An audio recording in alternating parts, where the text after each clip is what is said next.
Okay? We went through that for years until finally the judge and everybody else said, listen to him. Okay? You guys are doing something with an 85% recidivism rate. That means 85 out of 100 are going back into the system and costing us more and more and more and more. Listen to somebody else. Okay? We'll help you do that. We'll help establish you within the court system, within the probation system. We've already covered that ground. What we need to do is get you involved and help you do that. Okay? And we need to get your churches involved in helping you do that. A healthy environment, provide a safe environment for the addict. That means his friends. That means whenever you, and how many think that there's something really bad about taking a piece of foil to cover a pan or a dish?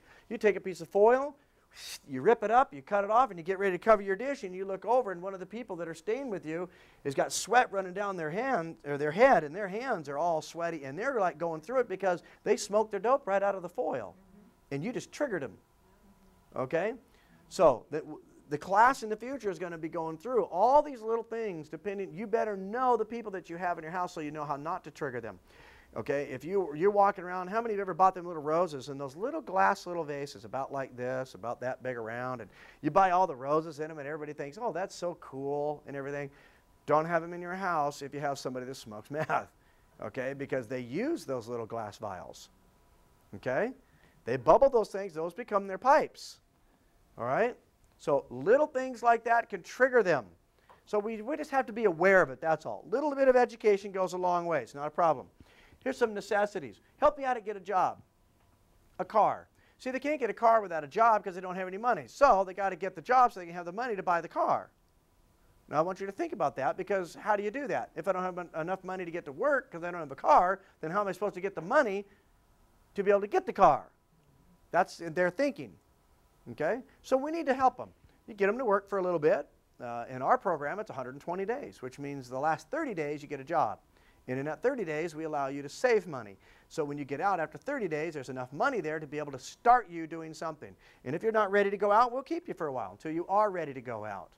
All right? So you help the addict get a job, a car. If all the church is going to get involved, it'll make it a lot easier. We have mechanics in there. We got a car salesman in the church. We have all these people that are willing to help. They're just willing to be there, and they're willing to help. Okay? And that comes in very handy. Please do not enable the addict. Don't get in the way of them doing a lot of this themselves. Sit down with them and discuss it with them. How are you going to do this? I don't know, man. Well, you better know. You have to know. You have to start thinking. When they start thinking, there's a thing called the thalamus of their brain, which is the conscious state of the brain. And the thalamus of the brain starts kicking off information when you start to trigger proper thinking into the brain. So it'll start triggering them and start getting them to think right. Okay? We just need to get them started. Once they're started, they'll go there. It's not that difficult. Accountability. The mentors will keep the pastors aware of the recovery of the addict. It's easy for me because I'm the pastor. I know the mentorees and the mentors in the group, okay, because I'm over it. But if you're going to a church, you need to keep the pastor online with you. Pull him into it. Let him see. Our pastor in California was not into this at all. Again, I talk about the small little church where all the hats match the gloves and the shoes and everything. And we started bringing in a bunch of street people, and they started sitting with these people. And you could tell they really weren't really into that. And finally, the pastor that was there, the senior pastor at the time, even before I became the associate pastor there, his wife was sitting there, and man came in, sat right beside her. She was not into that at all. At all. Okay? A little bit irritated. We decided, okay, what are we going to do? How are we going to do this? We weren't sure.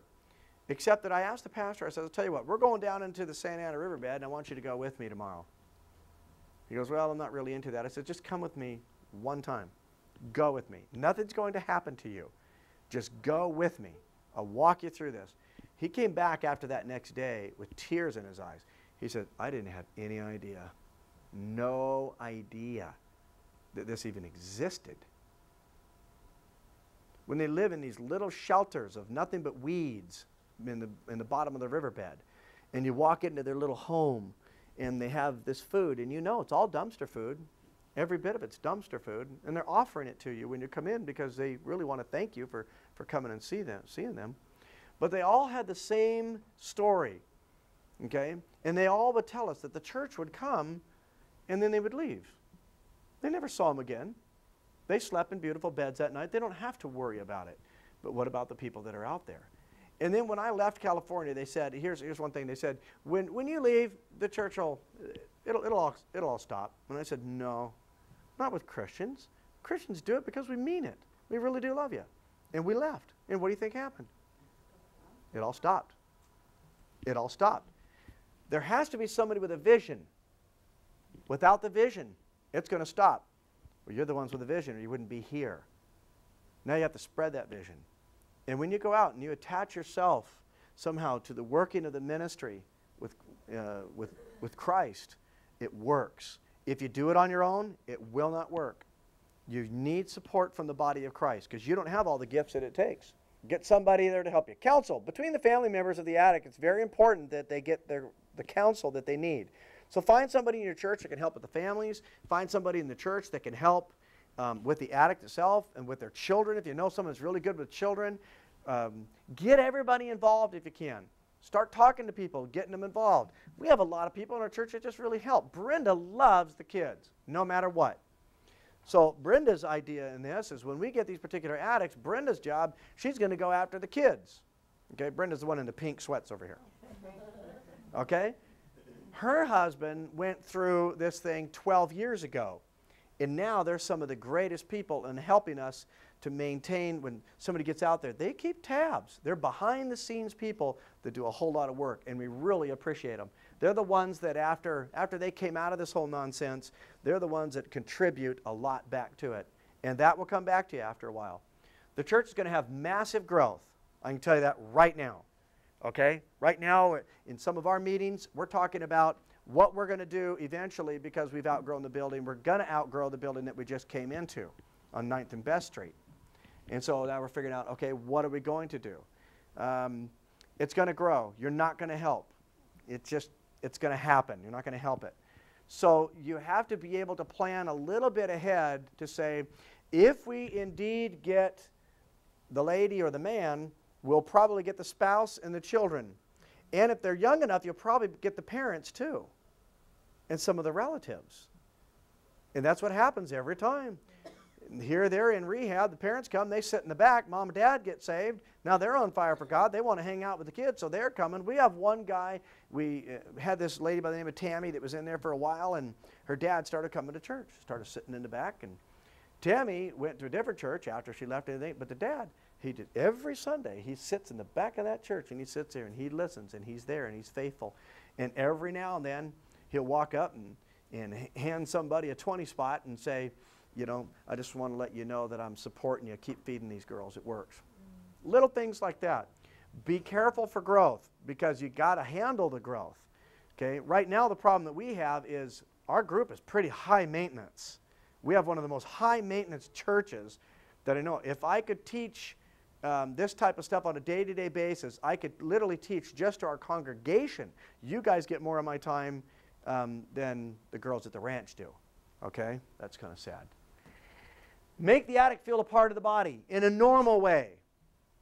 Not, hey, we really love you, poor addict.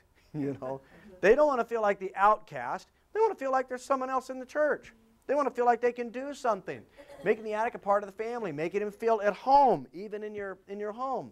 Yes, I have my children, but we don't do this whole thing where we treat them like an addict and treat these like my kids. We treat everybody the same. I bash everybody.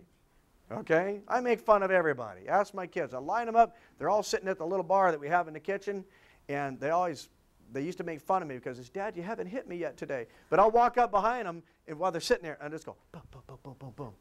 And all four of them. Even when Jeremiah used to sit there, my eldest now, he doesn't sit there anymore, but I used to go behind him and go, just boom, boom, boom, boom, boom, boom, boom. Love y'all. Just like that, and then out the door. If I missed a day, my littlest son, Jaden, who is 12 years old now, but Jaden would run up and say, Dad, you haven't hit me yet. I thought, man, do not say that in front of CPS. The church can also help by providing a break every now and then to help the mentor. This really, really helps us. This really helps us. Okay, every now and then we have a couple families, Brenda's one of them, that, man, my wife and I, we just want to go to Hawaii for a week, or I'm going to Israel for a couple weeks, or I'm going to Egypt, or, I love archaeology, so I like to go places like that and do certain things. And there's certain people that will take them. Kathy has taken some. Wanda has taken some. You know, the ones that go to our church and everything. But they'll take them just so we can have a little reprieve, so my family and me can have some personal time together, get something accomplished if we need it.